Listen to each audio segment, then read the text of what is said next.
Is it hard for you to give constructive feedback to your employees? Do you shy away from bringing up an awkward or uncomfortable topic like asking an employee about a problem they may have caused or a complaint someone made about them? Do you even have a hard time complimenting someone for a job well done? By the end of this video, you'll have a greater appreciation for the power these types of conversations can hold, and you'll get a few new approaches to try out that make having these types of conversations a little bit easier. Hi, I'm Beth Strathman. Welcome back to my channel. If you haven't already, please subscribe and click the bell for notifications. Look, no one wants to be the bad guy or a downer, but the information you can give your team members that might be hard for them to hear is vital for their performance and continued growth. Instead of bringing up a difficult topic, most managers ignore issues until they balloon into something much bigger, or until the manager themselves is so frustrated they lose their cool with the employee. That's not helpful, and it just paints you, the manager, as ineffective. A 2016 survey conducted by the Harris Poll showed that 69% of managers try to sidestep communicating negative information, and that 37% wouldn't give critical feedback at all. Another 37% are uncomfortable giving direct performance feedback, especially if they think the employee will react negatively. 20% are uncomfortable with looking vulnerable, recognizing achievements, delivering the company line, and giving clear directions. And 16% are even uncomfortable giving others credit for something they did well.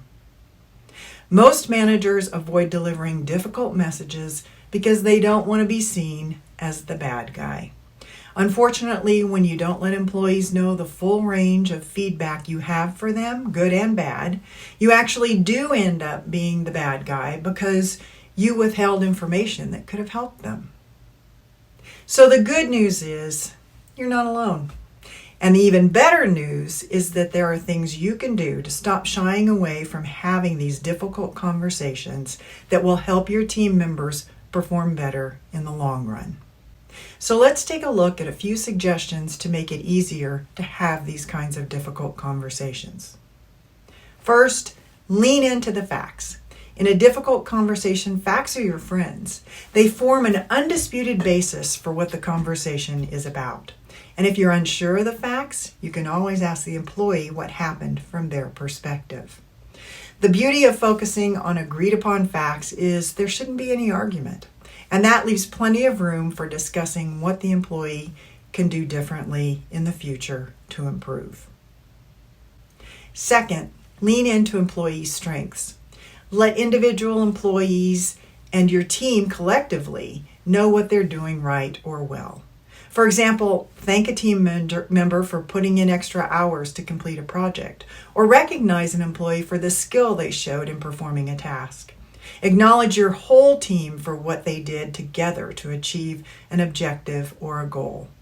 When you recognize employees' strengths or positive contributions, your employees will appreciate that you notice their effort, their skills, and the contributions they've made, and that you're not just harping on negative things that happened all the time.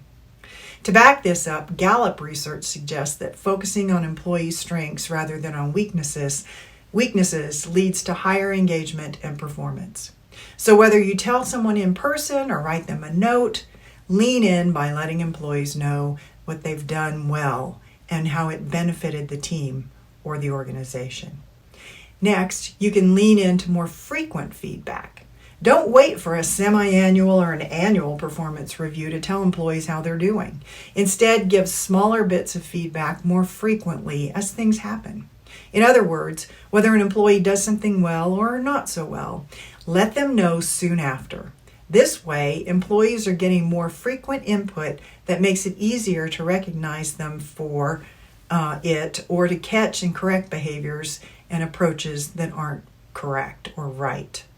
In fact, research shows employees prefer continuous, real-time feedback over annual performance reviews anyway.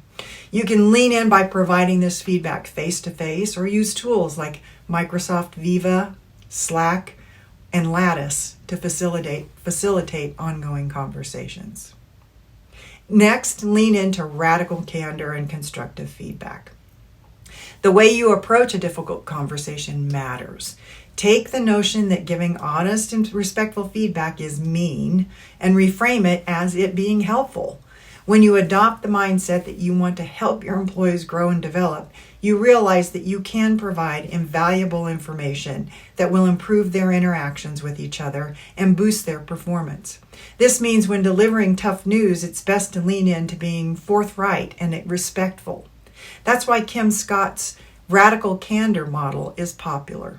Scott's model encourages managers like you to care personally and challenge directly when giving feedback.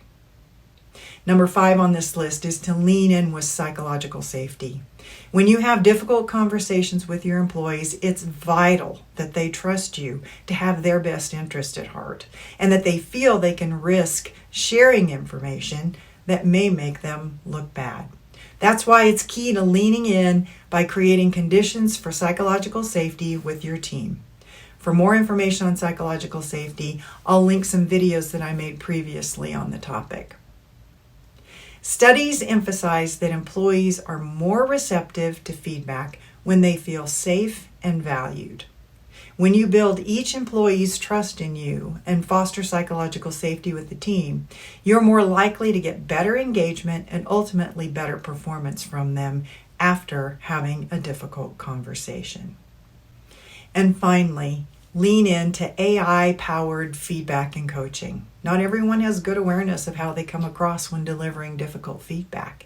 And it's not always convenient to find someone who can give you your feedback, who can give you feedback on your delivery before you have that conversation with your employee. If you need a little more support in this area, you can lean in by trying out new AI-driven tools like Grammarly Business and Crystal Knows. These AI tools can provide automated insights into your communication style, tone, and engagement level, whether verbal or written, helping you to refine your feedback approach. I'll put the links to them in the description below. Leaning into difficult conversations with these approaches works because they make hard topics less daunting and more manageable. Research shows that when you effectively address and resolve conflicts or performance issues, you get higher employee engagement, you improve the team dynamics, and you increase productivity. Now, I've trained dozens of managers on having difficult conversations and had hundreds of people download my conversation planner that helps plan what you say ahead of time. People tell me that using this tool has helped them gather their thoughts and be open to what the other person has to say, so they have better conversations, especially when the topic is uncomfortable. Difficult conversations are a vital part of building better relationships and getting better performance from your team. Your employees want to know how they're doing. They just don't want to be insulted or belittled in the process. So try some of the suggestions I made in this video and notice the difference. Leave me a comment about the biggest or thorniest leadership challenge you face right now that you feel you need to address with one or more employees. And be sure to download my free conversation planner using the link in the description. Thanks for watching.